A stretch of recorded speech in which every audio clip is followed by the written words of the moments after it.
ہیں۔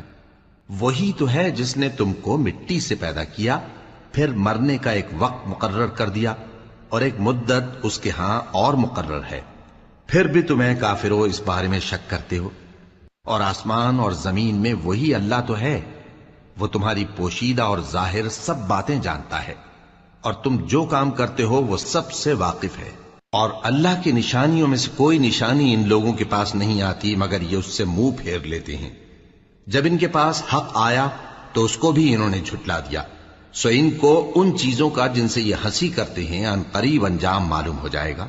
کیا انہوں نے نہیں دیکھا کہ ہم نے ان سے پہلے کتنی امتوں کو ہلاک کر دیا جن کے پاؤں ملک میں ایسے جما دیے تھے کہ تمہارے پاؤں بھی ایسے نہیں جمائے، اور ان پر آسمان سے لگاتار مے برسایا اور نہریں بنا دیں جو ان کے مکانوں کے نیچے بہ رہی تھیں، پھر ان کو ان کے گناہوں کے سبب ہلاک کر دیا۔ پہلے کتنی امتوں کو ہلاک کر دیا جن کے پاؤں ملک میں ایسے جما دیے تھے کہ تمہارے پاؤں بھی ایسے نہیں جمائے، اور ان پر آسمان سے لگاتار مے برسایا اور نہریں بنا دیں جو ان کے مکانوں کے نیچے بہ رہی تھیں، پھر ان کو ان کے گناہوں کے سبب ہلاک کر دیا، اور ان کے بعد اور امتیں پیدا کر دیں۔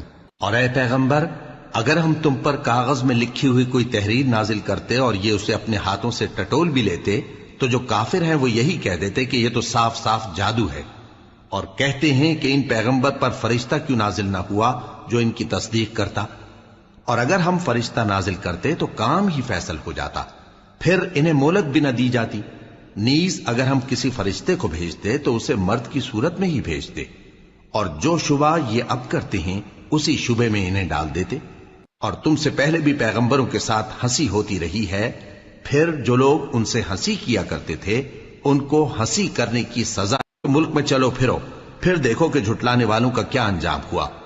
کہو کہ آسمان اور زمین میں جو کچھ ہے کس کا ہے؟ کہہ دو اللہ کا۔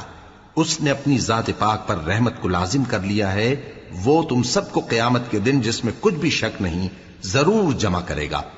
جن لوگوں نے اپنے آپ کو نقصان میں ڈال رکھا ہے وہ ایمان نہیں لاتے، اور جو مخلوق رات اور دن میں بستی ہے سب اسی کی ہے، اور وہ سنتا ہے جانتا ہے۔ کہو کیا میں اللہ کو چھوڑ کر کسی اور کو مددگار بناؤں کہ وہی تو آسمانوں اور زمین کا پیدا کرنے والا ہے، اور وہی سب کو کھانا دیتا ہے اور خود کسی سے کھانا نہیں لیتا۔ یہ بھی کہہ دو کہ مجھے یہ حکم ہوا ہے کہ میں سب سے پہلا فرما بردار بنوں، اور یہ کہ اے پیغمبر تم مشرکوں میں نہ ہونا۔